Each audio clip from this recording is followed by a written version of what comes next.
They say a crown is made of gold. But they don't tell you it can feel like chains. Imagine a queen, young, brilliant, admired, yet secretly breaking inside. Her heart is torn between the man she truly loves and the destiny of an entire kingdom. What if saving her people meant sacrificing her happiness forever? What if the price of peace was her own heart? Her decision stunned her court, changed the course of a nation, and shattered her dreams in silence. This is the untold story of a queen who faced an impossible choice. Duty over desire, a crown over true love, and a sacrifice that still echoes through history. This is Promisky Folktales, home of powerful stories, ancient wisdom, and unforgettable lessons. Every tale has a message. Every story has a soul. If you love powerful storytelling, please subscribe, like, and comment to keep these stories alive. The kingdom of Aveyron was once a land of music and harvest. Golden wheat rolled across the valleys like oceans. Markets bloomed with laughter. Children ran freely between marble fountains and orange trees. And at the heart of it all was Queen Amara. Not born into luxury, but born into leadership. She didn't rule like a distant idol. She walked among her people. She listened. She remembered names. When the elderly complained about food prices, she sat with them. When farmers begged for help during drought, she personally sent aid. To her people, she was not just a queen. She was hope. But even hope has a weakness. Because behind the royal veil, behind the careful smile, Queen Amara carried a love she was never supposed to have. His name was Kale. A common soldier from a humble home. A man with no throne, no title, and no permission to love a queen. They met quietly, as fate tends to work. Not in a ballroom, not during a celebration, but in the palace courtyard, late at night. When Amara escaped the noise of politics for a moment of breath. Kale was on guard duty, his armor catching moonlight. He didn't bow too quickly. He didn't speak with fear. He spoke with honesty. And that honesty became her addiction. In secret corners of the palace gardens, they shared stolen conversations. Not about power, but about dreams. Kale didn't see Amara as a crown.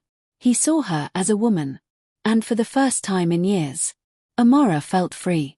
But love, real love, doesn't come without consequences.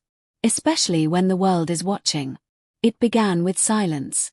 The northern wind stopped bringing merchants. Then caravans stopped arriving.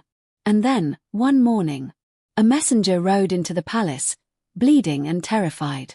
He fell on one knee before the queen and gasped, "Your Majesty, the kingdom of Dravemore has seized our border towns.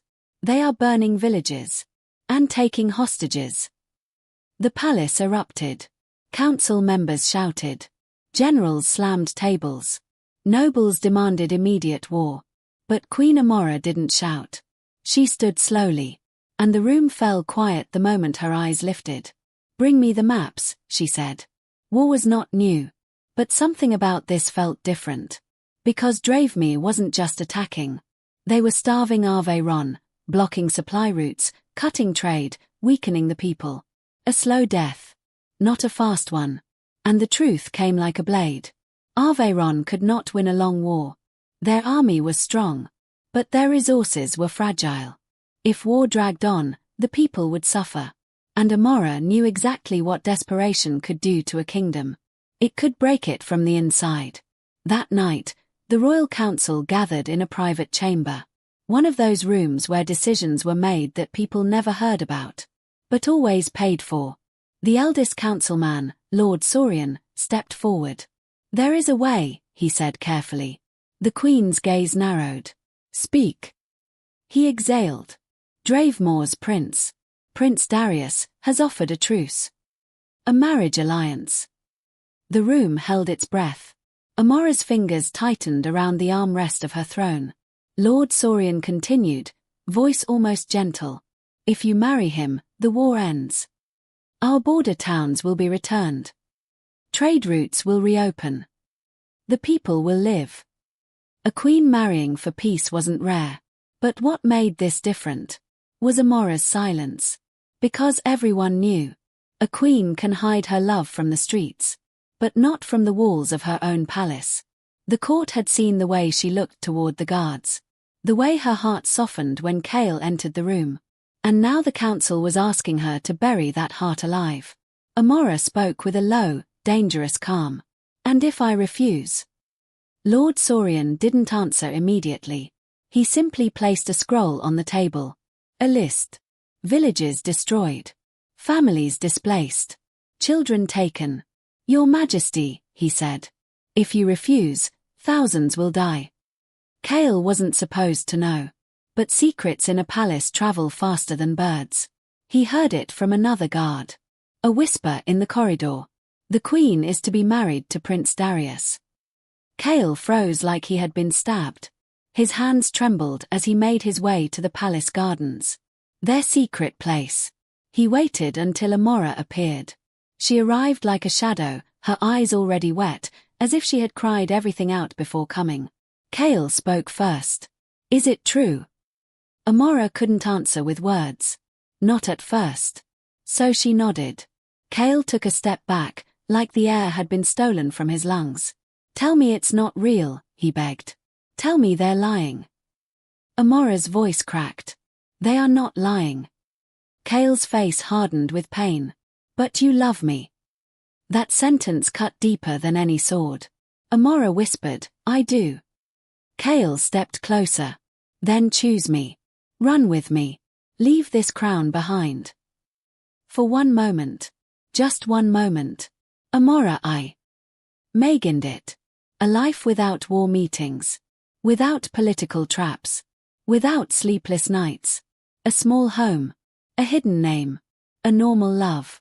But then she saw the faces on that scroll. The crying mothers. The burning villages. And she realized something cruel. She could run from the kingdom. But she could never run from herself. Amara shook her head slowly. I can't. Kale's voice rose.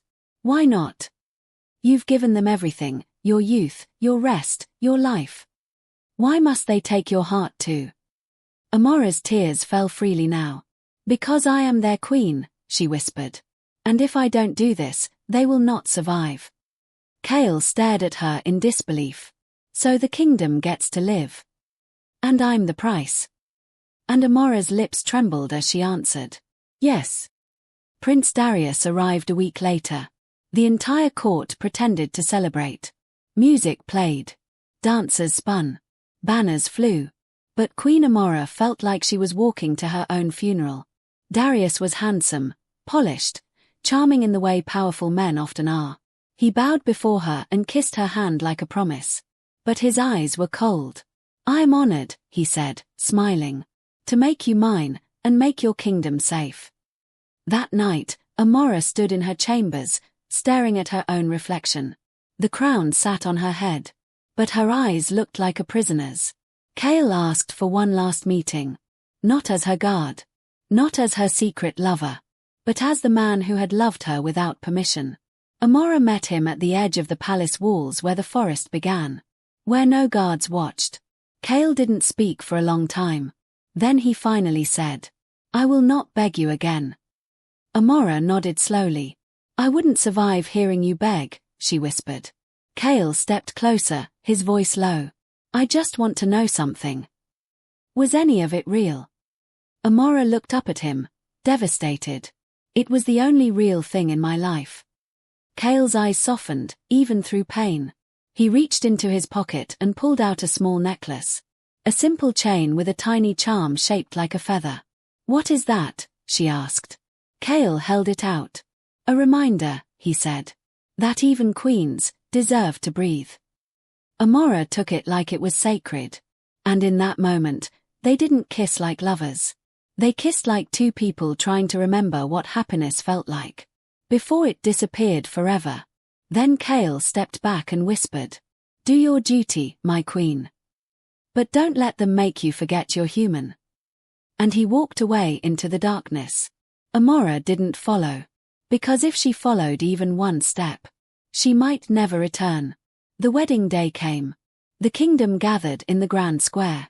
All of them smiling, grateful, desperate for peace. Because they didn't know what Amara had traded. She walked down the aisle in royal silk and gold. Her veil sparkled. But beneath it, she was breaking. Prince Darius stood waiting.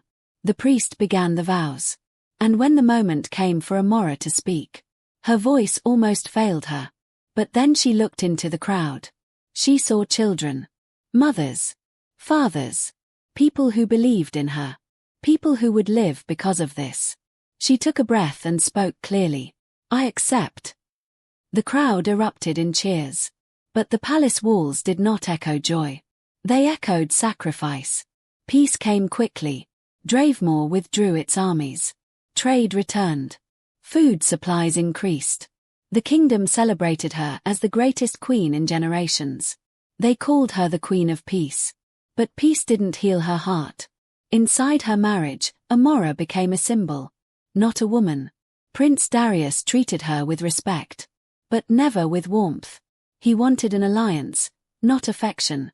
And Amara, she gave the kingdom everything, but could not give herself joy. At night, she would sit alone by the window, fingering the feather necklace hidden under her gown. And sometimes, in the distance, she would hear soldiers marching, and wonder if Kale was among them, alive, or gone. Because that was the cruelty of sacrifice.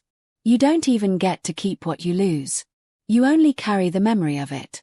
Years later, when the war stories faded into history, a young princess once asked Queen Amara, "Mother, do you regret it?"